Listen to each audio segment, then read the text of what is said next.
calling all educators with a passion for teaching and a health for faith. Get ready for a transformative journey with the Educators with Oil podcast, where host Ronnette Branham is dedicated to helping teachers become better through biblical strategies. Welcome to Educators with Oil, where purpose meets the classroom and the oil flows. I'm your host, Ronnette Branham, and this podcast is dedicated to equipping and uplifting Christian educators just like you. Our mission is to provide faith-centered insights, practical tools, and encouragement so you can fulfill your God-given calling with joy, strength, and purpose. And that is like so much of what I'm here for, is that we go into our classroom with joy and not acting like we don't have hope. So this is why we are here. So today's episode it's going to be a powerful one. It's one that I desperately need. We're diving into what it really means to retire. You know, what happens after retirement, the part that no one prepares us for. You know, we talk about retiring all the time. I'm going to retire when I'm 65, 55, 50, 60. But then what? Then what? Real life sets in. And how does that? So whether you're nearing that season or just thinking about it, this conversation with Adrienne Earls will challenge and encourage you to prepare not only financially, but spiritually and emotionally. So let's get into this episode. 1 second here. Let me bring Adrienne up. How are you today, Adrienne? I am great. How are you? I'm great. I'm excited about this episode because it caused me to take a deeper look, a deeper dive, and I got a little nervous looking at what I have. I went to the pension system to see what's there because I have plans for that instead of trying to wait, see if it's beneficial to wait for the pension or take my money before it's, it's set in stone. But yeah, it's not a lot of money they talking about. It has to do with pensions in New Jersey, have to do with how much time you've been teaching and the highest salary. So that is like, I make a lot, but I haven't been there that long. So yeah, I just got started already because I got a little nervous. So would you like to tell us a little bit about yourself? Absolutely. First of all, I want to say thank you for having me on. It's a pleasure to be here with you. You know, we've known each other for a couple of years now online only. I've never met you in person, but it's a good thing. We've had some good conversations together. But about myself, I'm Adrienne of Adrienne's Avenue. I'm the host of a YouTube channel that talks about helping you build your financial future, so you can retire with options instead of retiring with regrets.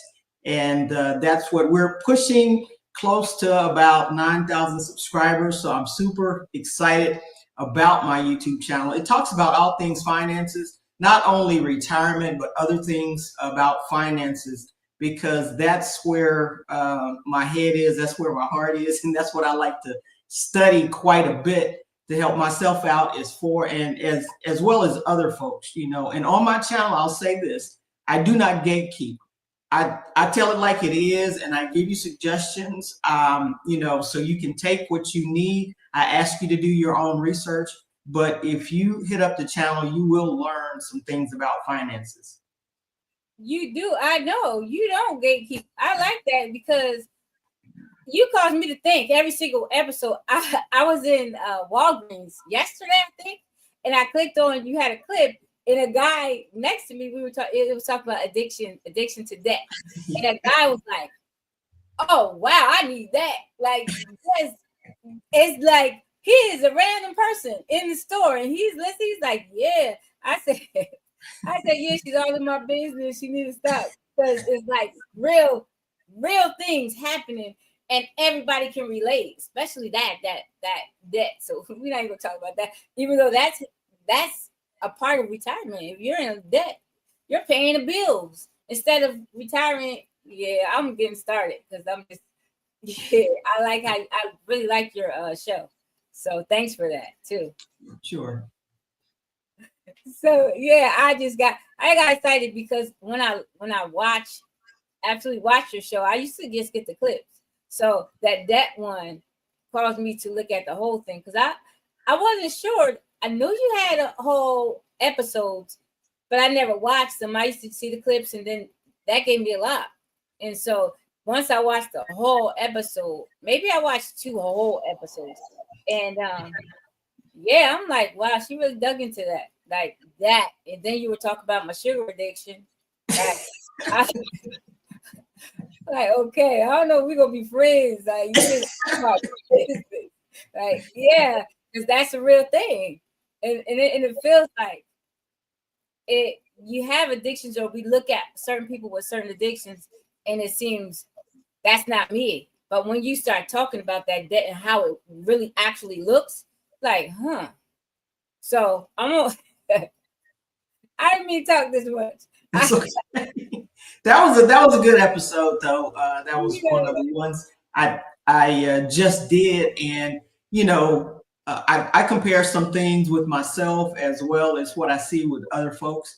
And that addiction is a real thing, and I know we're not here to talk about that, but it is a real thing out there, and I just wanted to bring it out so folks could recognize it, because sometimes when you're trapped in these addictions, you don't know that you're addicted until somebody points it out to you, and you're like, that is me, Yeah, but it goes hand in hand with retirement. You can't even say that is something all the way different to the left or to the right. No, because like I said, when I think about retirement, I have to cut down on everything. I can't run up charge cards, and then you're paying charge cards at a high interest rate, because I don't know, maybe people have low interest rate. I don't. So you can't have bills. If you want a car, you got to figure out how to pay that cash for that car. Like, all that kind of stuff. That debt is something. Like, it's something. I don't even want to get into that. So retirement, what do you think? Most educators, and because this is for educators, and if we only retire with our pension, I guess it works with Social Security too. I'm not sure how it works, because I didn't look that far into it. So my mom gets pension and Social Security. And so what do we think that most people think that it's going to look like? We think it's going to be okay. We're going to just sit back and collect our check. What do people think it looks like? I know people sit with their financial advisors. They come to our school, and I never sat with one. And these people come back looking sad, right? Every single time. And so what do people think it's going to look like? Do we think it's, because just say you make $10,000 a month, you're not making that on Social Security and pension. So yeah, that's a question for me. Yeah. So the thing is, with the pension, you're very fortunate, because most companies, private companies, they don't give you a pension. So if you do have a pension coming in, I was fortunate too, because I did have a pension coming in, and because I retired early, I retired a couple of years ago, and it was early. I didn't get, had I stayed there longer, I would have gotten my full pension, but I think I got like 55, 60%, maybe 65% of my full pension, because of when I did step outside of the company. So if you do have a pension, which is an amount of money that your company pays you because you worked there and been vested in the company, they pay you this for the balance of your life. And companies don't do that anymore. As a matter of fact, the company that I left, they no longer give pensions. It was something that happened a long time ago, and now companies are backing away from giving pensions, because if you think about it, they invest a certain amount of money in you, and then they have this fund that they have to pay out to you until you pass away, depending on how you set it up. Because if you have a spouse, when you die, your spouse could continue collecting the pension. But having a pension, that'll be one source of income. And then when you decide to take Social Security, the earliest you can take it is like 62, or you can take it at 65, or you can take it at 67, which is the date that I could take it my full Social Security at 67. That is another amount of money that's coming in. And you can go on the Social Security website and see your projected amount that you'll have coming in at that time. But I would say too, when it comes to finances and retirement, your pension and your Social Security, You can add those two together, but I would not just depend upon that. I'm one for having multiple streams of income.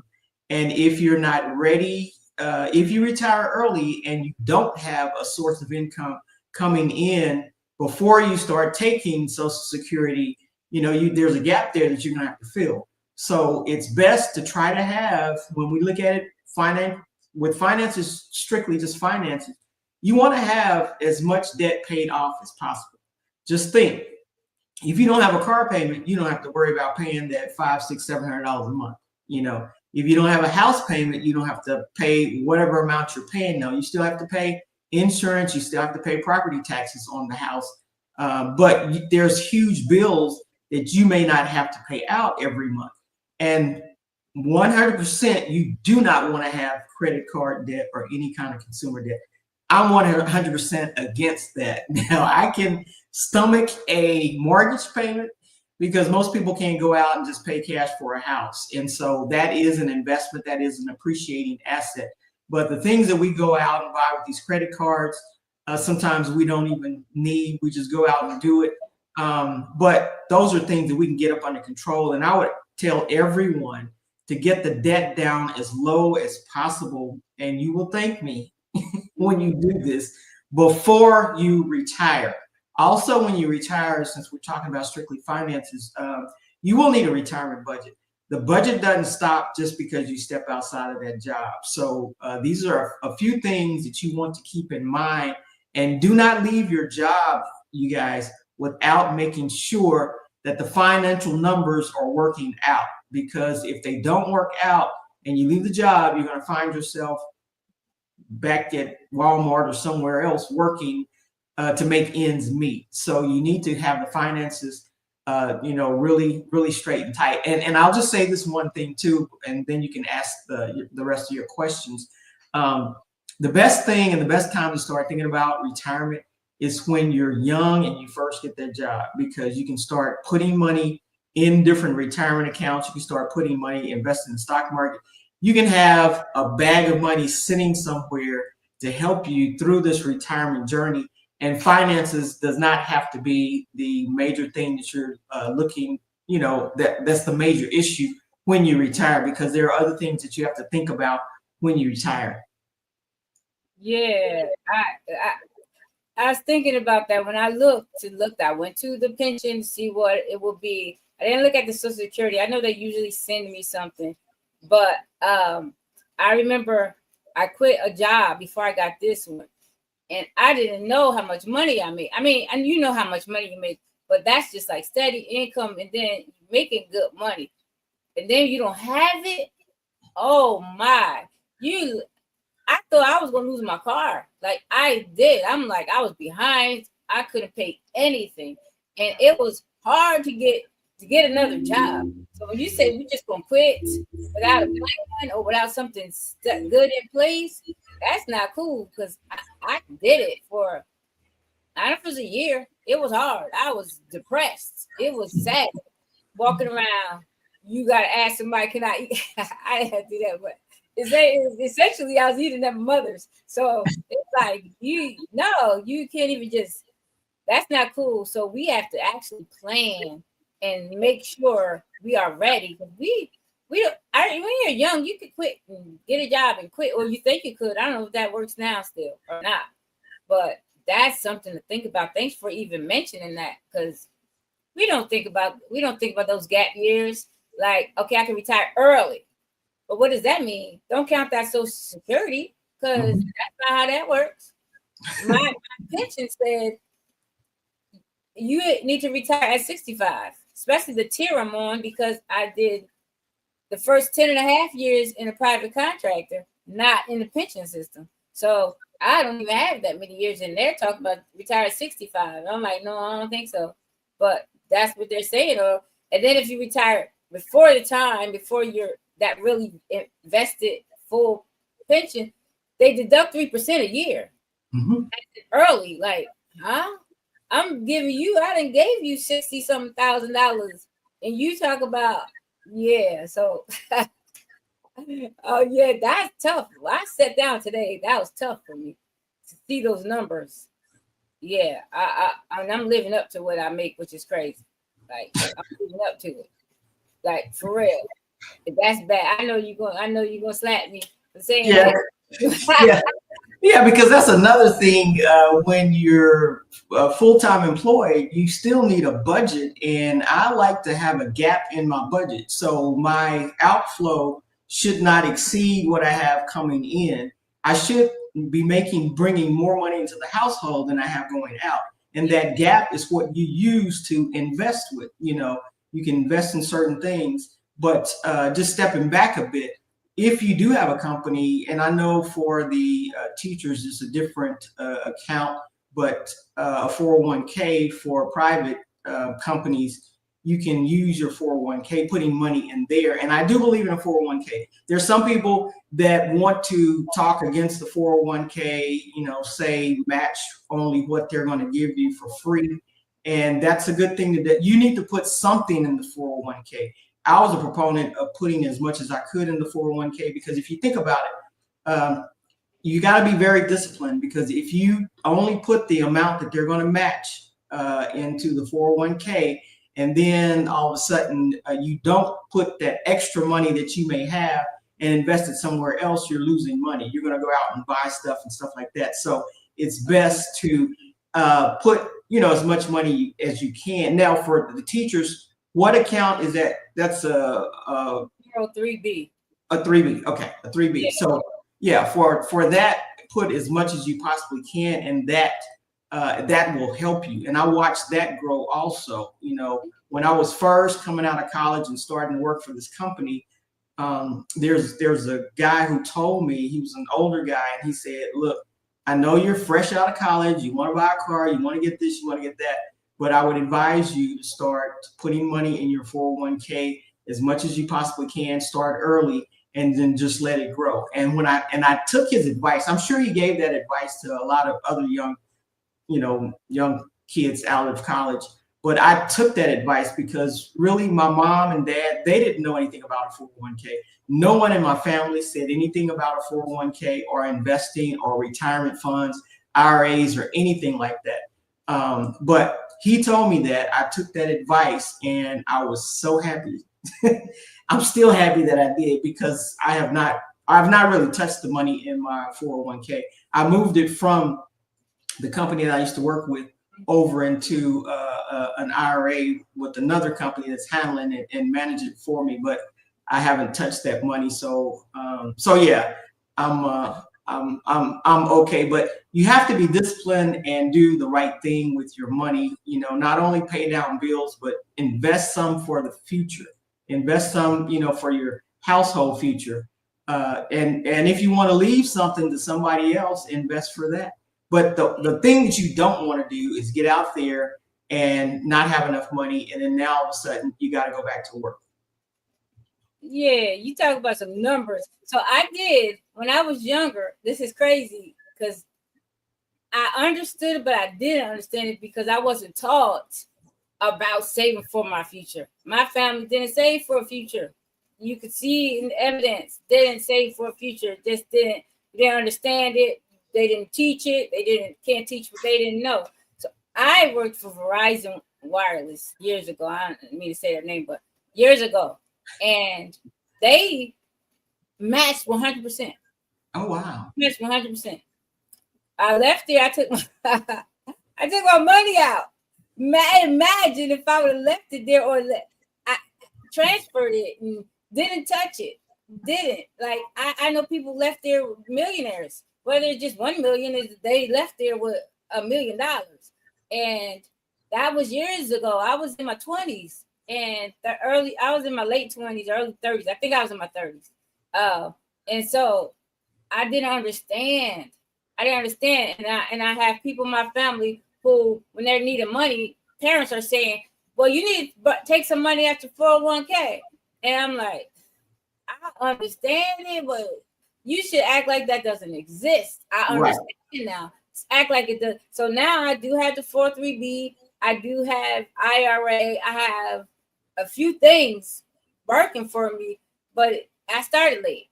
I started I started late. Then that's just it. And then the pension, of course, that's there.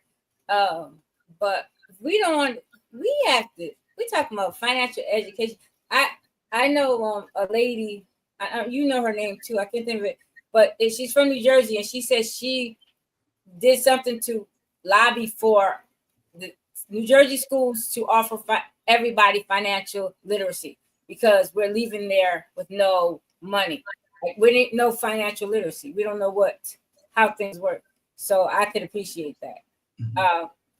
So you talk about these. I don't know. You said it. You probably did. There's freedom numbers. Is that your word? Yeah, freedom number. That's one of my words. Get your freedom number before you leave that job. But you would need to know exactly, what your living situation is going to be. So, like, if you pay your house off and you don't have a car payment, well, your freedom number may be a lot lower because you're not going to be making those monthly payments every month. So it's just important to keep the debt under control, and just make as much as you possibly can. Also, you need to consider what streams of income that you have coming in. So the pension, if you have something coming in from another retirement account that you have out there, Roth IRAs, Roth 401ks, all of that helps. If you have a savings set aside that you're going to use, say if you want to go on trips the first couple of years that you're going to be retired, and you put a certain amount of money in a savings account and you use that, it does not even interfere with your budget that you have that you're using every month, because you have money set aside for that. So you cannot ever have too much money, before you retire. It's just us thinking through that. And like you said, a lot of us did not get the financial training. Like my folks, they were good as far as paying bills and putting some money in savings. But other than that, and they knew about CDs, but other than that, as far as investing in the stock market, high yield savings accounts, stuff like that, they didn't know any of that. We didn't have family meetings around the table about budgeting or money or anything. Anything that I learned, I had to go out and seek it for myself. And so I don't want people to continue to say, well, they didn't teach us this in school, and so I don't know, or my family didn't tell me, so I don't know, because you can look at my YouTube channel and it will teach you volumes of information about finances. And so you can't say I don't know anymore, because it's out there. And not only my YouTube channel, there's other YouTube channels out there with finances. And it's just basic financial literacy. There are books out there. So if we really want to know something, we will go after it and learn it. Just think, when you go on a trip, or if you go out of the country, you're going to find out all you can about where you're going, what you're going to do. We spend the time to do that. But when it comes to a critical thing like our finances, especially for our future, we need to spend a lot more time doing that. And once you do it, you guys, you said it, and pretty much forget it. Like you said, when you were putting money into that account, just act like it's not even there. Because once I started putting money on a regular basis into any of my accounts, it was a part of the budget. It was a part of the line items. I didn't even notice that I was missing it. But when I went to look at the accumulation, the compound interest, and how much it was gaining, I was very pleased, very happy. Yeah. So that causes you to save more, right? Right. If you have a mature mind, because I save 10% of my salary every month for the summer, because I don't work in the summer. And I'm watching people working. I'm like, I don't work in the summer. I work. I do what I want. Like, I'm going to trainings, and I'm getting paid for it. If I wasn't getting paid, I wouldn't go. Right? That's just they're going to give me the same trainings when I get in school. The only thing, I get early. Then when it's time for the class at school, I can sit back. I already know this, right? Or I can learn some more. But I don't work in the summer, so I save. When I save 10%, and it doesn't include June, my last month, I made a lot of money. And then I was upset because they mailed me a check, and I'm fighting these people. I'm like, this is archaic. You mailing a check like that size in the mail? Who does that?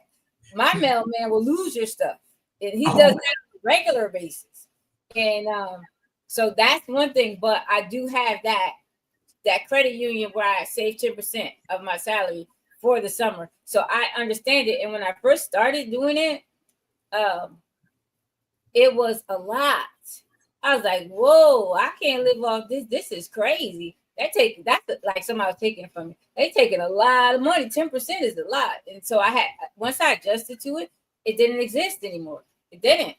So that's something that I do. And to know your numbers, I'm gonna go back to that because I can keep on going. To know your numbers, so I have to know what all my bills are going to be, just flat rate bills. Like that's not including any extra that I think I'm going to add on to it. So that can't be that hard to do. Just because my budget my bills won't be the same then as they are right now, because it can't be, because I won't have credit card debt. Yeah. Well, I mean, like I said, you should have a budget right now. And so you could take that budget, look at it to see what it is and what will you be eliminating in that budget. One thing that does go up when you retire, and is your medical expenses. They're still out there because depending on once you leave the company, if they're going to give you a certain amount of months of medical insurance with them, and then when you turn 65, Medicaid comes into play, and then you'll switch over to that. You still have to pay a certain amount for that.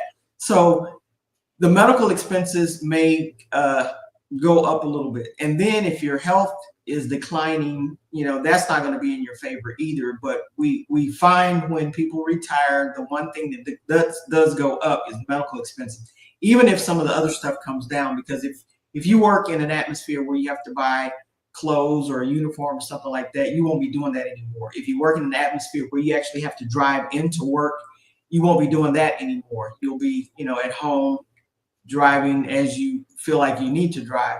And then travel normally goes up when you retire also. So those are a couple of things that go up. But aside from the financial part, when you retire, there's a couple of other things that you have to get mentally prepared for. And that is leaving that atmosphere that you have been working in so many years. I worked at my last job for about 36 years. And so I had to leave those people that my team that was reporting to me, the other supervisors that were around me, leave that atmosphere. I was not going to go into that building anymore. And it's just a change, and it's going to be different. And so you can still meet up with those folks, but they have a job to go to. So you can't sit on the phone with them all day and talk to them and all that kind of stuff. So sometimes people have problems or a little trouble adjusting to not having that camaraderie and that group that they're so used to every day. So it's also incumbent that you have to plan out, what is your day going to look like? Now, I was fortunate enough, before I retired, I had so much vacation. I had 6 months of vacation. So I actually left the job 6 months before I retired. I had to go back for my retirement party, but they were paying me my full salary for 6 months. And because I'm a realtor, I'm like, okay, well, what I'll do, I'll just start ramping up my real estate business, get more into that. Ronnette, I just kind of sat on the sidelines and enjoyed myself. I kept thinking next month I'll start, because I was just so excited about not having to go to work. Monday was my favorite day. I was like, let me relax for a while. Let me do a few things, and then I'll get back into it with the real estate and stuff. And 6 months went by. Okay.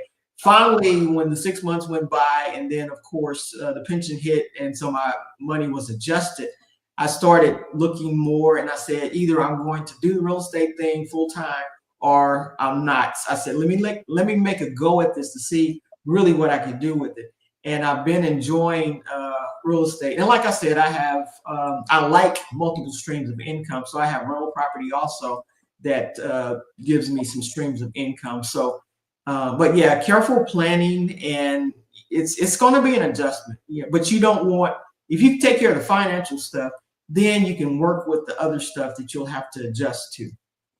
Yeah, you touched a lot right there, because I'm like, yeah, you want to sit down and relax. I went on a girls trip a couple years ago. 5 of us. 2 of us are still working. 3 of us are retired. One, we don't really communicate that much with her. but let's I see her at a work function because we still are teachers.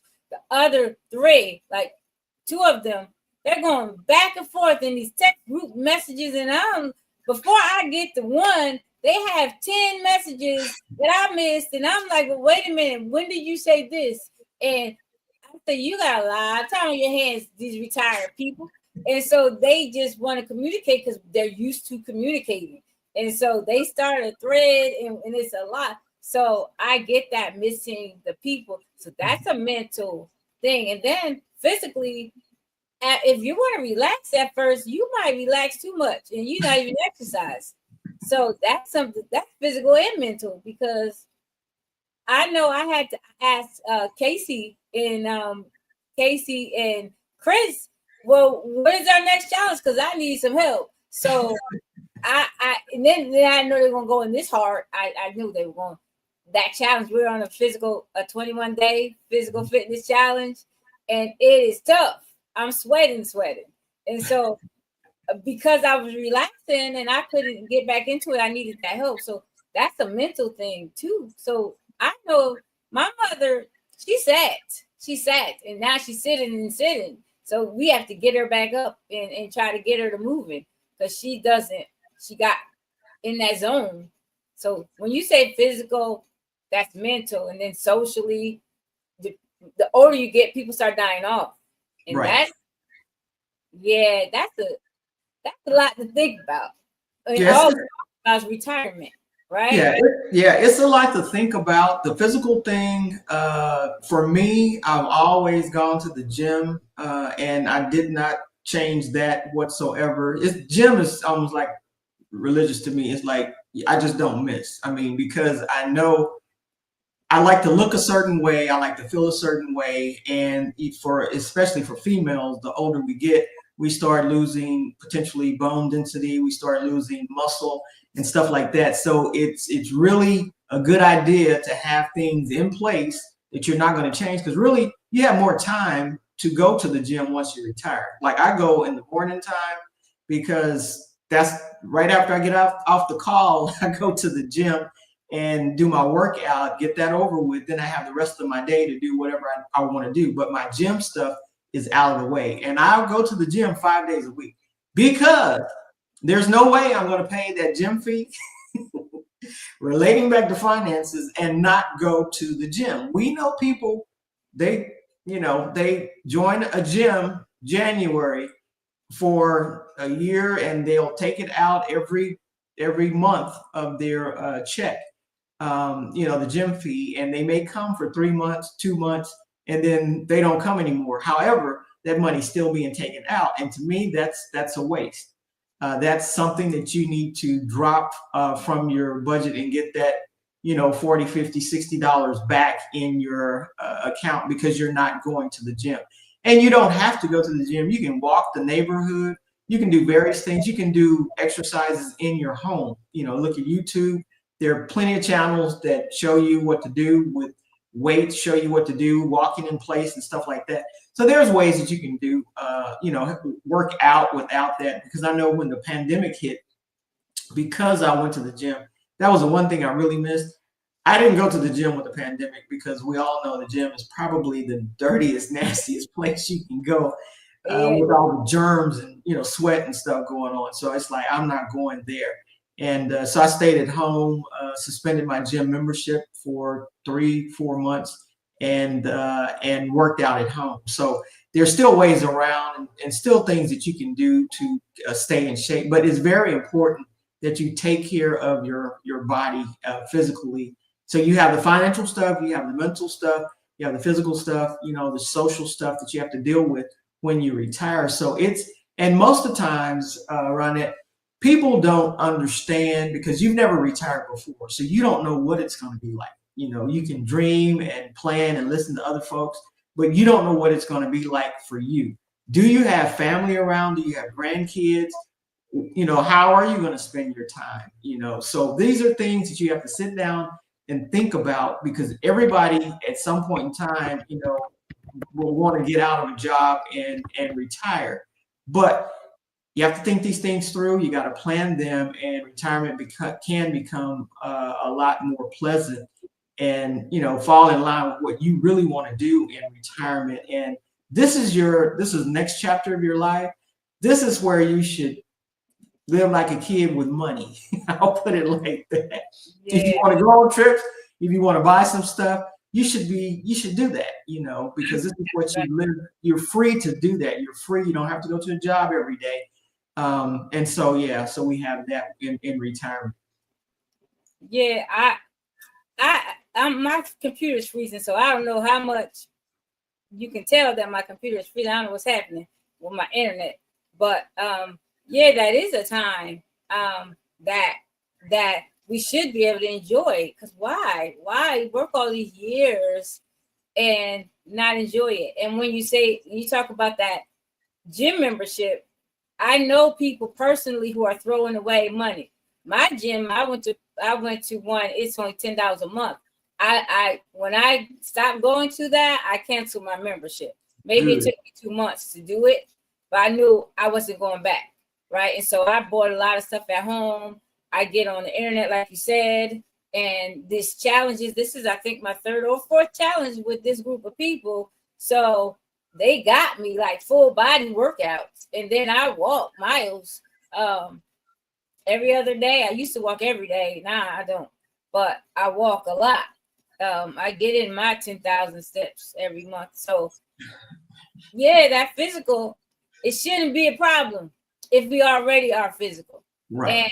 And so I like this. I don't want to. And you talked about healthcare costs. So some people who are maybe watching, teachers, they might be on a different tier level than me. Just say they've been teaching 25 years. They've been in the pension system 25 years. They want to have full medical when they leave New Jersey. Not me. I was reading today. Now I used to hear my boss say, my medical's paid for. And I'm like, I don't know what you're talking about, right? So I looked, and then it says, no, you're going to have to pay. There's something that's there that is there, but then I have to pay into it. And even your life insurance, my life insurance right now is 3.5 times my salary, right? Oh, yeah. That's fantastic if I die before I quit, right? If I die before I quit, my daughter is set up, right? Because I have other insurance too. But if afterwards I have to pay into it, you're going to be older. That insurance is going to be expensive. My mother didn't get that because we in our head, we like, who going to pay that? Instead of thinking, because we would have been good if when something happens to, because we all going to leave here. So now that thing shoots down so low that what they give you, all that, now you have to pay medical and life insurance. Right. If you need life insurance, some people don't need life insurance, but that's something for your family. So those, when you say hidden costs, those are some hidden costs we don't think about. Right. So those are costs that you don't think about, but all of that needs to be set down and planned out, because it's not going to go away just because you don't plan it out. And like I said, the worst case scenario is you get out and you find out that I don't have enough. Another trend that's going on right now with retirees is that there are a lot of retirees going back to work that either retired a little early or retired at 62, 65, and they just decided that they either, with inflation changing, the economy changing, some are forced to go back to work because the numbers are not working anymore. And it's nothing, they may have planned, but if the numbers don't work for them anymore, the numbers just don't work. And so they may have to go back, and it may be just a part-time thing. Then there are some folks that, because they don't socialize like they want to, they go back to work, and they may be volunteering at hospitals. They may be doing something, but they may not necessarily need the money. But the biggest reason that the retirees are going back is because they do need the money. Yeah, I know. I was talking to one of my retired friends, and we were talking about that money thing, and she was like, "Yeah, I think I need to go back, maybe part-time, because if you like to spend and travel, my people I know, we like to go places, and so you have to plan for that. And then if you're just making it, you can't travel. You can't. What are you gonna not eat? What are you gonna do? That doesn't match up. So you have to do something. Always, I try to teach my granddaughter that about.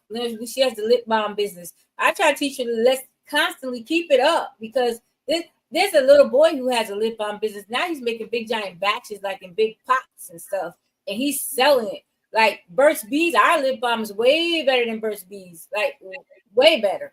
Everybody who buys it comes back. And imagine if we consistently sell it, like consistently, the business you'll have. She's only 13. We started when she was like 5 or 6. Imagine we shouldn't be working right now. Right. We shouldn't be. I'm telling you, this little boy, I know he wasn't in the business that long. He's making big giant pots. I don't call it vats of lip balm. Wow. In our little pot, still putting it in every single, we might make 100, 200 at a time. Like, now he's making thousands. So that extra income, it's a lot to think about because we have talents and gifts that we're not using. And then we get in retirement, we have to figure out what our talents and gifts are. Right. Just to make more money. I know that took me somewhere, but is that something you have to think about, that multiple streams of income.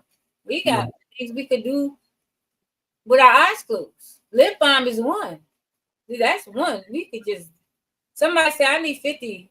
Okay, I'll have it for you tomorrow. That's how we can do it. So, and that's how it happens too. Somebody, I'm going to make these for my group. I'm going to make these for Christmas and I need 50. And so, that's something. And then that goes into what you were talking about, beyond the bills, that legacy and lifestyle. Because we are not just working just for us. Right. My kids don't think so. They sure do. They think my money is their money. And they'll talk about they just count it like it's theirs. So you got to give that. You can't all of a sudden, now you're not helping your family. You've been helping them. You had to if you're going to put your foot down, you have to do it a long time ago, like today. But so what do you say about that? Yeah, sometimes things come up in retirement that you don't calculate. And for me, what came up in retirement that I didn't calculate, my folks are still here and, they're older, they're living on their own. But if there's a financial need, I usually step up to the plate and make sure they have what they need or things get done at the house. If there's a house repair or something like that. That was something that I did not calculate into my retirement plan.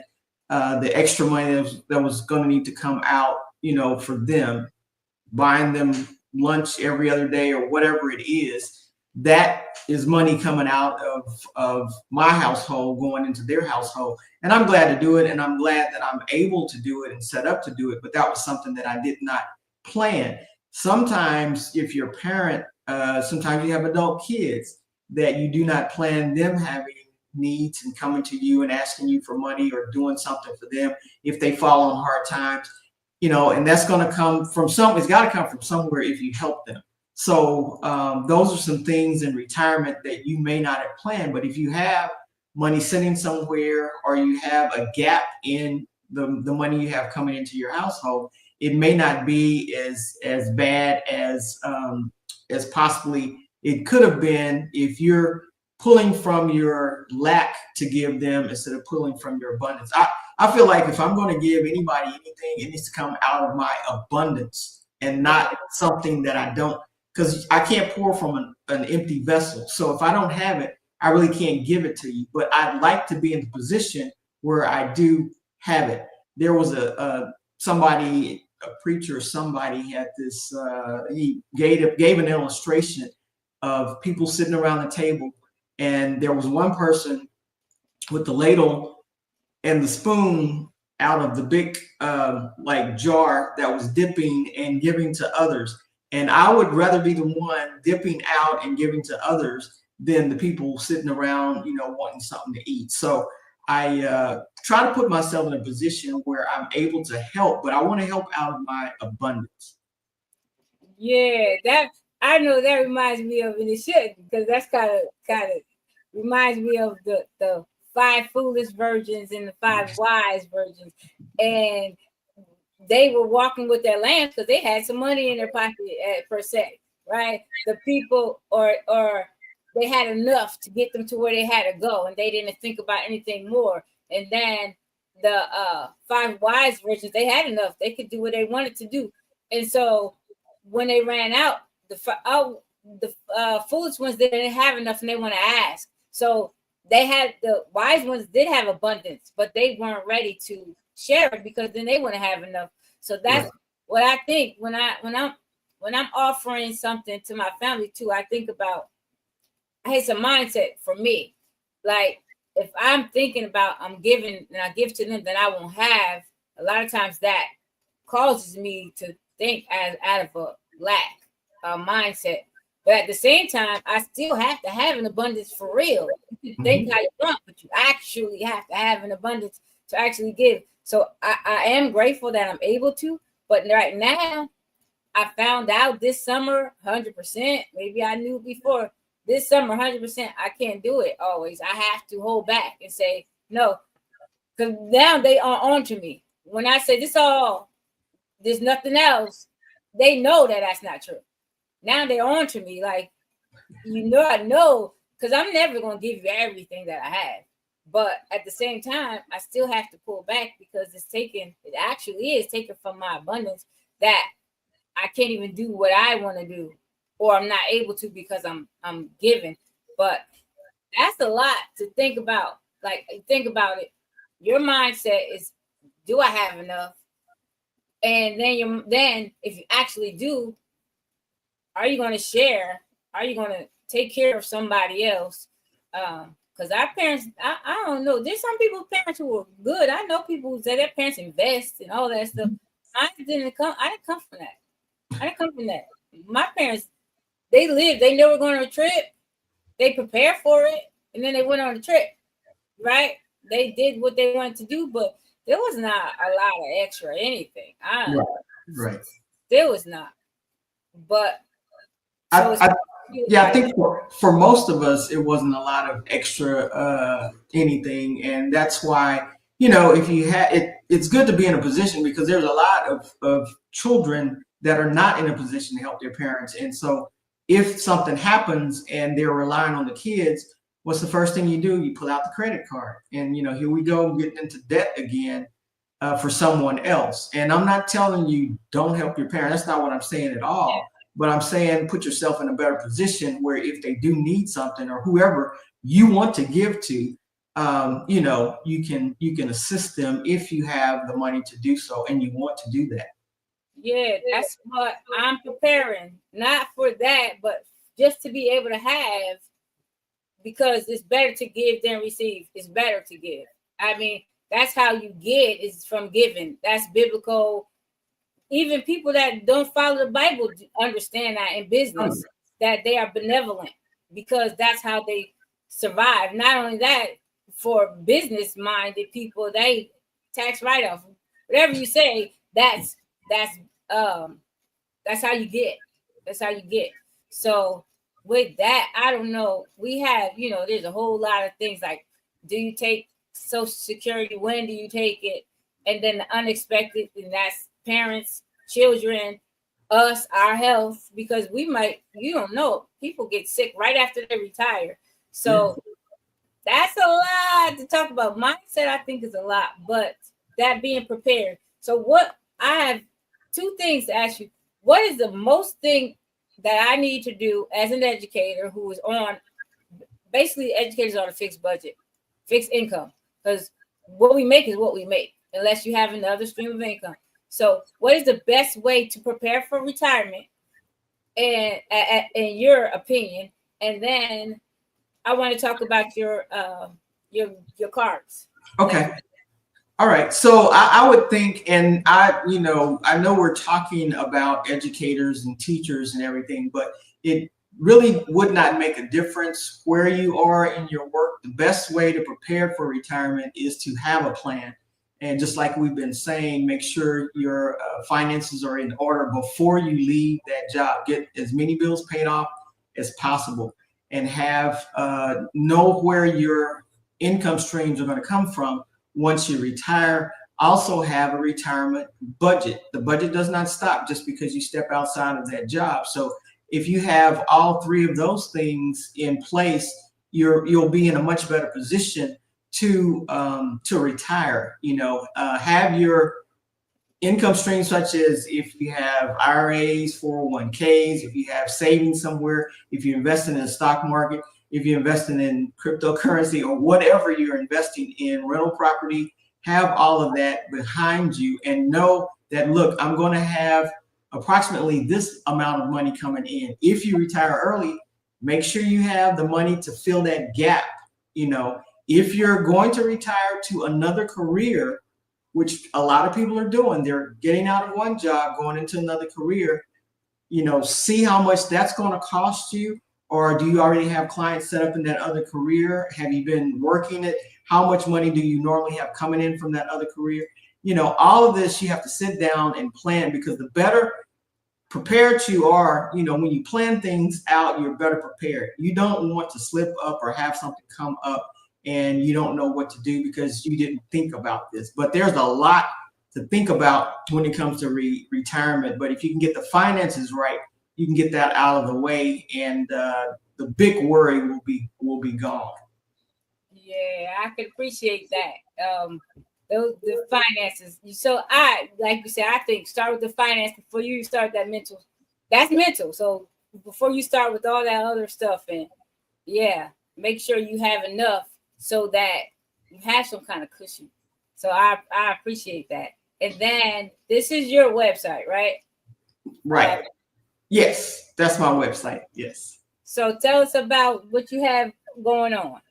So that's my website. And as a matter of fact, I haven't even announced it to my YouTube channel. It'll be coming out next week, the commercial on my YouTube channel. But I do, this is my first product that I'm offering for folks on my YouTube channel. They've been asking me, do you teach? Do you coach? Do you have something written that we could use? And I have come up with, I've actually designed, it's a case of 70, and this is the box that it looks like. They are, can you see it? I'm sorry. This is what I'm going to do. Right there. There you go.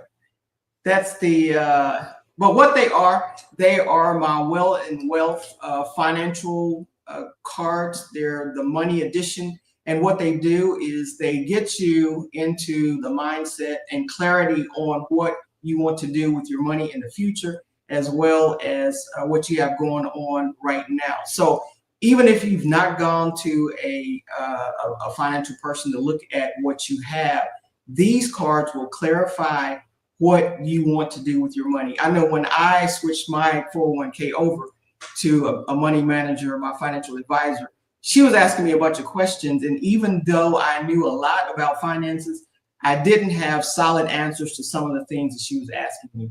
And so this will give you the financial clarity. And these are financial therapy cards. So you can use them by yourself. You can sit on the couch. They say everybody needs a therapist, and we probably need a financial therapist. But you can sit on the couch and go through these cards and write, their questions. Write down what the question, your answer to the question is. Husbands and wives can use them. You can use them in a couple, and you can go through and agree on things and get real clear on what your finances need to look like. Also, you can use them in a group setting. If there's a group of girls get together, a group of guys, or pastors could use them for people that they're counseling with finances. They're a great set of cards to use. They talk about budget, they talk about savings, they talk about your emergency fund, and they talk about spending. And there's a couple of bonus questions in here that can really help you just drive in and be clear on what you want your finances to look like. Some things that you haven't even thought about, because, for people who are saying, well, we didn't learn this in college, we didn't learn this in school, this will help you clear up a lot of stuff that you did not learn. Ask the questions that you need to ask, have the answers to the questions that you need, and really change your mindset to go in the direction that you need to, that will help you with your finances. So yeah, I'm proud of these cards. I was so happy they came in Sunday, and I was excited. I said, could I at least talk about them on your live show today? Would you mind reading one? Just one? Oh yeah. I'll read one to you. Okay, here's one. It's one of the bonus questions. It says, "What's your plan if your current income stopped tomorrow?" So, yeah, that's answer that. But yeah, yeah. So, and most people don't have a plan if their current income stops tomorrow. But you would sit with that question and really think about it. Husband and wife, or if you're by yourself, what would you do if they called you and told you, "Don't come in. We're gonna send your last paycheck, and glad that you worked here for 20 years." What would you do at that point in time? So if we have a plan for some of this stuff, so these are some pretty. These are not the just normal, regular, easy questions. Yeah. They are really therapy questions that you ask yourself. You find the answers to these, and it will shift you into your a better financial place. Gives you some stuff to think about so that you won't be caught off guard when some of this stuff may or may not happen, but you will be prepared financially. Yeah, so that leads back to that. I'm gonna let you go now. Keep on talking. That leads back to that multiple streams of income. Yes. Because if somebody cuts you off over here, you should not be in that kind of state where that's all you have. Right. That's the whole other thing, but we already talked about that. Multiple streams of income. That main job might be your resource, your main resource, but it shouldn't be your only resource. That's a teacher thing. Teachers just sit back. This is my job. Now there's a lot who have part-time. I wanted to do a show about that, about the teacher entrepreneurs, because we have a lot. Then we have some. It's like, my pension is this, and I got a pension, and I'm not doing anything after work. That teacher. So that teacher needs to see that question and ask themselves that. So I had that where I didn't have anything and I didn't know what I was going to do. And that's not going to happen to me ever again. Where I can't pull from somewhere. No, that's not going to ever happen. So I thank you, Adrienne. I really do. I thank you for coming. This is it right here. We need to know all these answers, or prepare and do some research for ourselves, because it's research for us about what we're going to do when we retire. So thank you again. I appreciate it. So I hope today's episode gave a fresh perspective on faith-filled wisdom for the road ahead. I mean, whether retirement is 5 years away, 5 days away, or tomorrow, because we just found out that can happen tomorrow. Your job said you retired, right? Is your identity tied just to that job? What you are, who God says you are. It's not just to your job. So just be prepared for what it is. Our mission here is to equip and uplift Christian educators, slow down, by sharing faith-centered insights, practical tools, and encouragement, so you can walk away boldly in your purpose with joy, strength, and confidence. So if this episode has blessed you, please let us know you were here, share with another educator. In this episode, like most, it's not just for educators, because we all are going to want to sit down and relax at one point, and share with anybody you know, right? Leave a review. Let us know, what did you think about it? And follow us for more. If you subscribe, you won't miss when an episode comes up. That's how I know about Adrienne's Avenue when she has a new clip coming out, because I subscribe. That's how we do. So until next time, keep showing up with your oil, because where purpose meets the classroom, the oil flows. Thank you again, and have a great rest of your day. Subscribe to Educators with Oil podcast on your preferred platform, and join Ronnette on this mission to empower teachers through the wisdom of the Bible. Because when biblical strategies meet the classroom, extraordinary teaching happens. Educators, let's shine a light on our classrooms. See you on Educators with Oil podcast, where teaching and faith unite.